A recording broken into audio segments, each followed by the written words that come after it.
যাই হোক দেখাই তোমাদেরকে যে আমার দিদা তোজোকে কি গিফট দিল। তোজোর এক পিসির তত্ত্বের ট্রে রেডি, দেখতে বেশ ভালোই লাগছে। হ্যাঁ খুব সুন্দর লাগছে। সবার সাথে বসে কে আজকে ম্যাগি খাচ্ছে দেখো। Good morning SS family, welcome back to the channel. কালকে যা রাত্রে সলিড ঘুমটা হয়েছে, যতই এসি চালিয়ে ঘুমাই না কেন প্রকৃতির ঠান্ডা হাওয়া একটা আলাদাই, তাই না?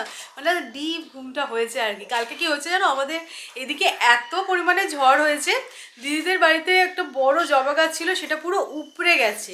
তো আজকে একজন গিয়ে সেই গাছটাকে পুরো কাটবে, মানে এদিক ওদিক হয়ে গেছে না, পুরো ঝড়ে লন্ডভন্ড ব্যাপার এরকমই হয়েছে না। কালকে সত্যি কিন্তু মানে বৃষ্টিটার খুবই প্রয়োজন ছিল, কিন্তু কালকে সাংঘাতিক ঝড়ও হয়েছে, যেটা আমরা বাড়িতে থেকে বুঝতে পারিনি, কিন্তু যারা আর কি বাইরে ছিল তারা কিন্তু বেশ প্রবলেমেই পড়েছে। আজকে তাড়াতাড়ি নেমে এসে আমি ব্রেকফাস্ট বানাতে শুরু করে দিয়েছি। মামুনির এখনো পুজো হয়নি, আজকে না অনেক কিছু কাজ আছে যেগুলো সারতে হবে। বাড়িতেই যেহেতু অন্নপ্রাশনের সমস্ত রিচুয়ালস হচ্ছে, তো বুঝতেই পারছো বাড়িতে যদি কাজ থাকে, ফার্নিচার এদিক ওদিক করে, যেটা কিনা অলরেডি আমি সৌরভ মিলে ওপরের ঘরে ফার্নিচার এদিক ওদিক করে ফেলেছি সকালবেলা। তো আরও এরকম অনেক পেন্ডিং কাজ আছে যেগুলো আজকে সারতেই হবে। সময় তো হয়েই এলো বলো। সবার সাথে বসে কে আজকে ম্যাগি খাচ্ছে দেখো। আর দুধ খেতে ভাল লাগছে না, আর দুটো দিন তারপরে মাছ ভাত সব খাবে।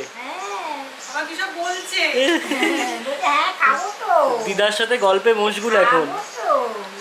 সকালবেলা জানো আমি আর সৌরভ ব্রাশ করতে করতে ফার্নিচার গুলোকে এদিক ওদিক করে দিয়েছি, যেটা আমরা ভালোবাসি করতে, তাই না? আর কি বলতো, করলে ভালোও হয়, নিচের নোংরাগুলো পরিষ্কার হয়ে যায়, দেখতে একটু অন্যরকম লাগে। তো সোফাটাকে মেনলি এই দিকটায় আনা হয়েছে, আর এখানে যে ছোটখাটো ওয়ার্ডরোবটা থাকতো সেটাকে আমরা এই সাইডে করে দিয়েছি। বিকজ আমাদের ঠাকুরমশাই এসে যে দিকটা বললেন সেটা হচ্ছে আমাদের ব্যাকড্রপটা এই পজিশনে, মানে পূর্ব দিকে মুখ করে খেতে হবে, সেই কারণে ব্যাকড্রপটা এইদিকে হবে, আর এইদিকে মুখ করে পুজো আর কি ভাত খাবে। তো সেই কারণে এখানে যদি সোফাটা থাকতো না তাহলে যাওয়া আসার আর কোনো প্যাসেজ থাকতো না, সেই কারণে এই চেঞ্জেসগুলো করা হলো। আর ইনি দেখো নিচে সোফায় বসছে, ওপর সোফায় এসে বসছে। তুই কি সোফায় বসে থাকবি? এখানেই তাহলে আমি সাজিয়ে দেবো, একদম এখানেই খেয়ে নিবি। আর তাহলে ব্রেকডপ করার দরকার নেই আমাদের, মানে এবার স্নান করবে। চলো ও স্নান করতে হবে।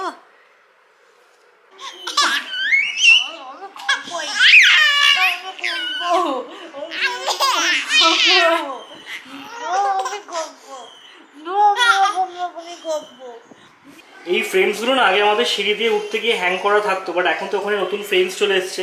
তো এগুলোকে এখন কি করব ভাবছি, কোথাও তো একটা হ্যাং করে দেবো, কারণ ফ্রেমসগুলো না খুব ভালো, সেই পুরোনো কলকাতার ভাইবসটা আছে।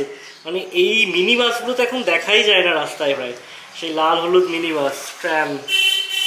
সৌমি তোমাদের সেদিনকে বলেছিল যে ওয়ার্ড্রপটা হচ্ছে কি লাস্ট পিস অফ ফার্নিচার, যেটা আমরা অর্ডার করেছিলাম এবং এসেও গেছে, বাট সেটা কিন্তু লাস্ট নয়, এটা হচ্ছে লাস্ট আশা করছি। না না আর কিছু নয়, একটা ক্যাবিনেট অর্ডার করেছিলাম আমরা ওয়াশরুমের জন্য। এই ক্যাবিনেটটা সিরিয়াসলি এত সুন্দর লাগলো না আমার, রিজনেবল প্রাইসের মধ্যে খুব ভালো। দাঁড়াও অ্যাসেম্বল করে তোমাদেরকে দেখাবো, খুব পছন্দ হয়েছে এক দেখায়। এখানে ইনস্টলেশন ম্যানুয়াল দেওয়া আছে, তো বাড়িতে আমি নিজেই এটাকে অ্যাসেম্বল করে নিতে পারবো। তো ফাইনালি জিনিসটা না এরকম দেখতে হবে, দেখো।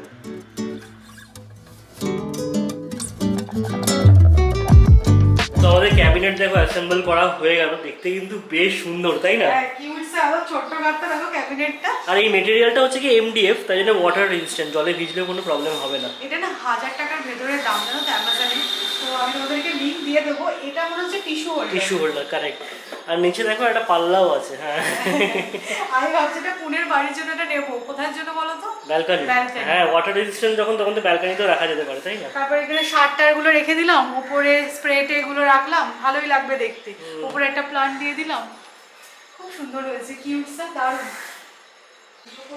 মামনি কিন্তু আজকে সাহস নেই এই পাপড়ের ডালনাটা বানাতে পেরেছে। আমি একদম এই পাপড়ের ডালনা বানাতে সাহস পাই না, যতই জল রাখি না কেন ঠিক সেই শুকিয়ে যাবেই। মামনিটাও শুকিয়ে গেছে, বলে লাভ নেই। পাপড়ের ডালনা ম্যানেজ করা খুব ডিফিকাল্ট, আর যদি বেশি জল হয়ে যায় পাপড়গুলো এমন ন্যাপটাতে হয়ে যায়, ওগুলো তখন আর খেতে ভালো লাগে না। হ্যাঁ তো যাই হোক, রান্না কমপ্লিট হয়ে গেছে, এবার আমরা খেয়েও নেব। আমি চলে এসেছি লাঞ্চ সার্ভ করতে, বাবাকে অলরেডি দিয়ে দিয়েছি, কারণ 2:30 বেজে গেছে, তো আর বেশি লেট করাটা ঠিক হবে না। আমিও তাড়াতাড়ি করে ভাত বেড়ে নিচ্ছি। তো ফ্রিজে দেখলাম আজকে অল্প একটুখানি লাল শাক আছে, বাবা এনেছিল, বাবা অতটা তো বুঝতে পারিনি, 1 আঁটি এনেছে। এবার 1 আঁটি শাক ভাজলে তো মানে এইটুকু হয়ে যাবে, কার পাতে দেওয়া হবে বুঝতে পারবো না আমি আর মামুনি। তাই মামুনিকে বললাম উচ্ছে চচ্চড়ির মধ্যেই লাল শাকটা দিয়ে দাও। তো এই যে এরকমভাবেই বানানো হয়েছে, এটা অন্যরকম বেশ রেসিপি, ভালোই লাগছে বলছে বাবা খেতে। তোজোর অন্নপ্রাশনের জন্য কিন্তু সমস্ত রকম কেনাকাটা করা হয়েছে, আর আমি তো এই পুরো ক্রেডিটটা সৌমিকে দেবো, কারণ ওনা পুরো লিস্ট করে এনেছিল যে কার জন্য কী কিনবো। দেখো আমাদের যা সাধ্য সেই অনুযায়ী আর কি চেষ্টা করেছি সবার জন্য কিছু না কিছু কেনার। প্রণামী স্বরূপই আমি বলবো, যাতে সবার একটু ভালো লাগে, বাট সবটা তোমাদের সাথে শেয়ার করা পসিবল হয়নি। এই যেমন ধরো তোজোর মামার পাঞ্জাবিটা, সেটা কেনা হয়েছে জাস্ট গতকাল, দাদা গিয়ে পছন্দ করে কিনে এনেছে, কারণ একটা ফিটিংসের ব্যাপার ছিল, আমরা নিজেরা গিয়ে তো কিনতে পারিনি। তারপর তোজোর মামির শাড়িটাও তোমাদেরকে দেখানো হয়নি। তো এরকমই ব্যাপারটা আর কি, সবটা যে তোমাদের সাথে শেয়ার করেছি সেরকমটা নয়। বাট আজকে আমি কমেন্ট সেকশনে নোটিস করলাম এটা স্পেসিফিক্যালি, যে অনেকে তোমরা লিখেছো যে সৌমি এর জন্য কিছু কিনলে না, তার জন্য কিছু কিনলে না। না, তোমাদের ইম্যাজিনেশনে যারা যারা আছে সবার জন্য আমরা কিছু না কিছু নিয়েছি, সেই নিয়ে চিন্তা করার কোনো দরকার নেই। সবটা হয়তো তোমাদের সাথে শেয়ার করা হয়নি। তো এই কথাটা কেন বলছি তোমাদেরকে এখন বলে দিচ্ছি। অ্যাকচুয়ালি হাতের কাছে অর্ণবের পাঞ্জাবিটা আছে, ভালো তোমাদের সাথে শেয়ার করি। আর তোমাকে বলেও দিই এই কথাটা আর কি, তো পাঞ্জাবিটা দেখাচ্ছি, দাঁড়াও। সো ফ্যাব ইন্ডিয়া থেকে অর্ণবের জন্য এই পাঞ্জাবিটা নেওয়া হয়েছে। এটা কালার কম্বিনেশনটা সত্যি খুব সুন্দর, গ্রিন আর ব্ল্যাকের মধ্যে। অ্যাকচুয়ালি ওকে অনেকগুলো অপশন দেখিয়েছিলাম, ও দেখলাম এটাই চুজ করলো। ওর না ব্ল্যাক হচ্ছে কি ফেভারিট কালার, মানে ওয়ার্ড্রোবের যতগুলো টি শার্ট আছে তার মধ্যে 80% মনে হয় ব্ল্যাক, তো এটা একটা ব্ল্যাকের মধ্যে ব্ল্যাকে ঘেঁষাই। হ্যাঁ, যাই হোক, এটা ভেবো না যে কমেন্টসগুলো পড়ে বিচলিত হয়ে এটা শেয়ার করলাম, সেরকমটা নয়। এটা নিচে খাটের উপর ছিল, ভাবলাম যে তোমাদের সাথে শেয়ার করে দিই, কারণ আমি জানি যে কোনো অনুষ্ঠানে খুঁত ধরার লোকের অভাব হয় না, তো সেই সমস্ত লোককে নিয়ে মাথা ব্যথা করলে চলে না। যেমন ধরো তুমি হয়তো তোমার বিয়ে বা কোনো অনুষ্ঠানে ফিশ ফ্রাই করেছো, তো গরম ফিশ ফ্রাই সার্ভ করলে, ভেটকির ফিশ ফ্রাই, সেটা দিয়েও কিন্তু লোকে খুঁত ধরতে পারে। গরম ফিশ ফ্রাইটা খেয়ে যাওয়ার সময় বলবে ফিশ ফ্রাইটা এত গরম ছিল দাদা, জিভটা গেল পুরো। তো ওই সমস্ত এটা মজা করছি জাস্ট। হ্যাঁ, খুঁত অনেক ধরা যায়, বাট ঠিক আছে।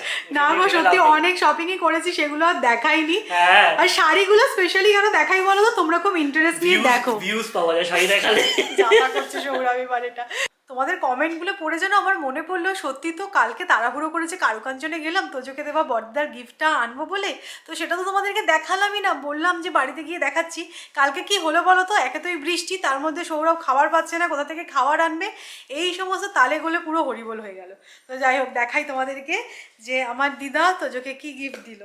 তো তোজোর বড়দিদা তোজোকে দেখো এই রূপোর পেনটা দিয়েছে, কি সুন্দর দেখতে না।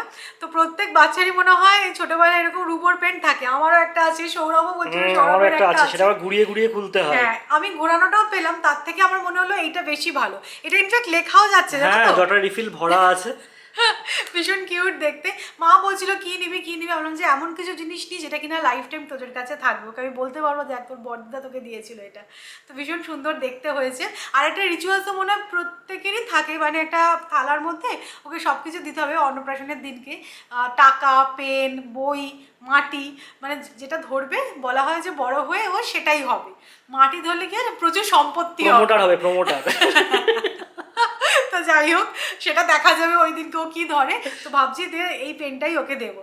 আমাদের জাস্ট লাঞ্চ কমপ্লিট হলো, তারপরে মায়ের সাথে বসে বসে একটু আড্ডা দিচ্ছিলাম, আর টেম্পারেচারটা জাস্ট চেক করলাম, 4:45-এর সময় দেখাচ্ছে মাত্র 33 ডিগ্রি সেলসিয়াস। মানে আমরা না এই জিনিসটা নিয়ে ভীষণ চিন্তায় ছিলাম যে অনুষ্ঠানের দিন যদি খুব গরম থাকে তাহলে কীভাবে সব কিছু ম্যানেজ করবো। জানি সব জায়গায় এসি আছে, বাট স্টিল এদিক ওদিক তো করতেই হয়, টায়ার্ডনেসের একটা ব্যাপার এসেই যায়। বাট ভগবান সদয় হয়েছেন, এই আর কি।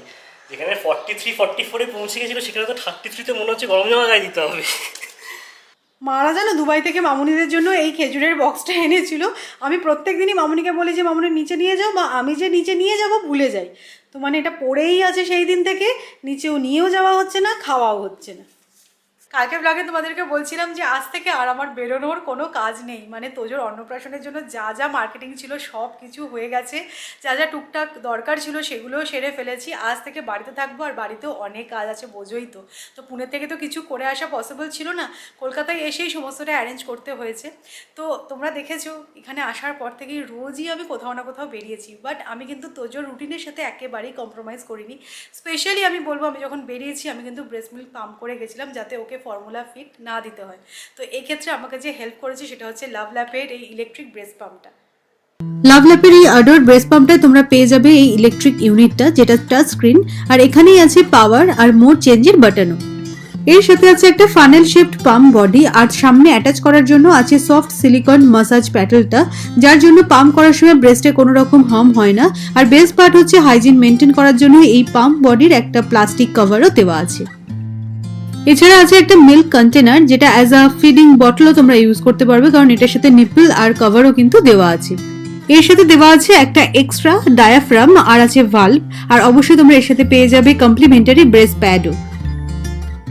এই ব্রেস্ট পাম্পে আছে 2 ফেজ অফ পাম্পিং, যেখানে আছে 8 লেভেল অফ স্টিমুলেশন আর 9 লেভেল পর্যন্ত এক্সপ্রেশন। এই ব্রেস্ট পাম্পটা তৈরি হয়েছে বিপিএফই প্লাস্টিক, সিলিকন আর ফুড গ্রেড মেটেরিয়াল দিয়ে। লাভল্যাপের অ্যাডোর ইলেকট্রিক ব্রেস্ট পাম্পে আছে রিচার্জেবল ব্যাটারি, আর এটা কিন্তু চার্জ করার জন্য আছে পাওয়ার কর্ডও। ব্রেস্ট পাম্প মিল্ক এক্সট্রাকশনের সাথে সাথে কিন্তু ব্রেস্ট মিল্ক সাপ্লাই ইনক্রিজ করতেও হেল্প করে। এর আগেও আমি তোমাদেরকে বলেছি আমি কিন্তু লাভল্যাপের এই ইলেকট্রিক ব্রেস্ট পাম্পটা হসপিটাল ব্যাগেও ক্যারি করেছিলাম, আর লাস্ট 6 মাস ধরে আমি এটা ইউজ করছি। আমার এই প্রোডাক্টটা খুব ভালো লেগেছে আর আমাকে সত্যি হেল্প করেছে। যারা তোমরা ওয়ার্কিং মম তাদের জন্য বলবো এটা একটা মাস্ট হ্যাভ প্রোডাক্ট। আমি ডেসক্রিপশনে লিঙ্ক দিয়ে দেবো, তোমরা চেক আউট করে নিও। কালকে অত কিছুর মাঝে জানো তো এই তত্ত্বের ট্রেগুলো না কিনলেও চলতো, কারণ মামা ভাত এখনও সপ্তাহখানেক দেরি আছে। আমাদের কাজগুলো মিটে যাওয়ার পর ট্রেটা কিনতে গেলেও হতো, বাট কালকে আমাকে কিনতেই হতো, কারণ আমি ভেবে রেখেছিলাম যে দিদির ট্রেটা আজকে সুন্দর করে সাজিয়ে দিদিকে দেবো। তো শাড়িটা তো তোমাদেরকে দেখিয়েছি, আর এর সাথে দেখো আমি একটা এরকম পোটলি ব্যাগও কিনেছি। দেখতে না খুব সুন্দর, এটা অ্যামাজন থেকেই নিয়েছি আমি। আর দাদা আছে, সেগুলো সব সাজিয়ে একসাথে দিদিকে আজকে সারপ্রাইজ দেবো। দিদিকে বলছি তুমি একটুখানি লেট করে আসবে, কারণ আমার না দুপুরের দিকে আর সময় হচ্ছিল না সাজাবো যে। আর দিদি তো এখন তোদের জন্য ওপরে চলে আসে, আগে কি হতো দিদি নিচে থাকতো, ওপরে গুছিয়ে নিতে পারতাম। দিদিকে বলছি তোমার এখন তাড়াহুড়ো নেই, তুমি একটু পরের দিকেই এসো, কারণ আমার তো সাজানো হয়নি। তো দেখো ব্যাগটা এরকম দেখতে।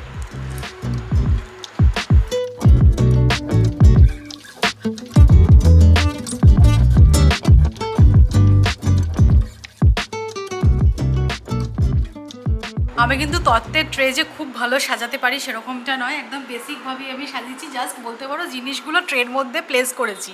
তো এখানে আছে সিঁদুর আলতা, তার সাথে তো একটা লিপস্টিক অ্যাড করেছি। পটলি ব্যাগটা কিন্তু সত্যি খুব সুন্দর লাগছে।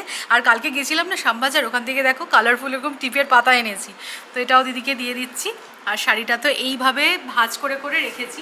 আমি জানো তো দেখেছি আমাদের বিয়ের সময় যে শাড়ি দিয়ে ময়ূর বানায়, ব্যাগ বানায়, মাছ বানায়, তাতে কিন্তু শাড়ি ড্যামেজও হয়।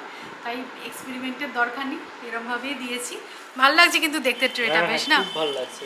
এবার দেখো এর মধ্যে দেওয়ার জন্য শোলা এনেছি, শোলার বল, আর এরকম ফ্লাওয়ারও এনেছি। এগুলো আর্টিফিশিয়াল ফ্লাওয়ার, দেখতে খুব সুন্দর এই ফ্লাওয়ারগুলো। আলো দিদি বললো এটাই বেশ ভালো লাগবে, তো এটাই কালকে নিয়ে নিয়েছিলাম। তো চলো এবার এর মধ্যে একটা বল দিয়ে দিই। দাঁড়াও ফ্যানটা বন্ধ করি, নইলে পুরো ছড়িয়ে যাবে। আর আস্তে আস্তে কথা বলছি জানো, মানে কি বলবো, দিদি এসেও গেছে, বেলের আওয়াজ আমরা পেয়ে গেছি অলরেডি। আর আমি সাজিয়েই যাচ্ছি।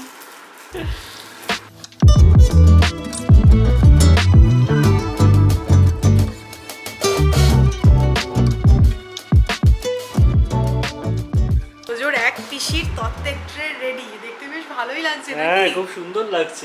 না আমাদের ইচ্ছাই ছিল দিদিকে একটুখানি স্পেশাল ফিল করানোর জন্য এরকম কিছু একটু করার, তো মিশন কমপ্লিট একদম।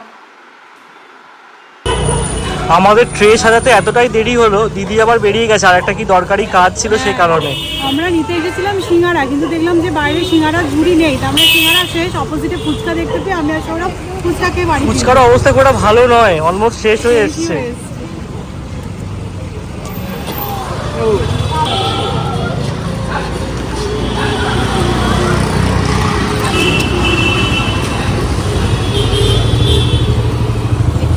আমরা এখন সবাই অপেক্ষা করছি দিদি কতক্ষণে আসে। দিদি সেই যে গেছে এখনো আসেনি।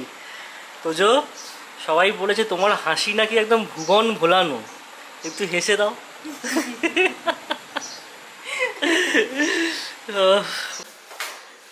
এই যে আমাদের পিসি আসছেন, পিসির অপেক্ষায় সবাই বসে আছে। বিধ্বস্ত অবস্থা, কোথায় গেছিলে? এই বর্ণার বাজার হলো, তুমি এখনো লড়ে যাচ্ছে শপিং? হ্যাঁ বললো কালকে নাকি লাস্ট ছিল। লাস্ট ছিল, আজকে আর ডেস্কি ফেস্কি আর হচ্ছে না। আসলে আমরা ঠিক করেছি একটা নতুন ডেস্কিতেই পায়েসটা বানানো হবে, তাই জন্য ডেস্কি এসেছে। নতুন ডেস্কি এসেছে সেই কারণে পিসি এসছে। এই যে আমার রায়বাগানি মামাদের গিফট। আরে বাবা, এটা বিশাল সারপ্রাইজ গিফট হয়ে গেছে। একটা দেখেছিলাম 5টা হয়ে গেছে, একটা থেকে 5টা হয়ে গেছে। বাবা দারুণ হয়েছে। এটা কি দিদি বলছে প্রাইজ? প্রাইজ। আমি বলছি কি রে তোর মা এটা প্রাইজ দিয়েছে। মা প্রাইজ দিয়েছে? হ্যাঁ পছন্দ হয়েছে তোমার? হ্যাঁ। পটুয়াটা পছন্দ হয়েছে? হ্যাঁ দারুণ হয়েছে। তোজো অ্যাকচুয়ালি ঘুমিয়ে পড়েছে, তাই জন্য আমি এখানে আসলাম তোমাদের সাথে কথা বলতে আর ব্লগটাকে এন্ড করতে। এখন বেজে গেছে 11:15। আমাদের বেশ কয়েকটা কাজ ছিল, সেগুলো সারতে সারতে অনেকটাই লেট হয়ে গেছে। তখন ভিডিওটাকে এডিট করব, আর কাল থেকে তো বুঝতেই পারছো পুরো সাজো সাজো রব। তো কালকে অনেক কিছু ব্লগে তোমরা দেখতে পাবে। তো চলো আজকের মতো এই পর্যন্তই। কালকে ইন্টারেস্টিং ব্লগ অবশ্যই তোমাদের সাথে একবার দেখা হচ্ছে। আর আজকের ব্লগটা যদি ভালো লাগে তাহলে অবশ্যই করে লাইক করো, শেয়ার করো, চ্যানেলটা সাবস্ক্রাইব করো। Tata, good night.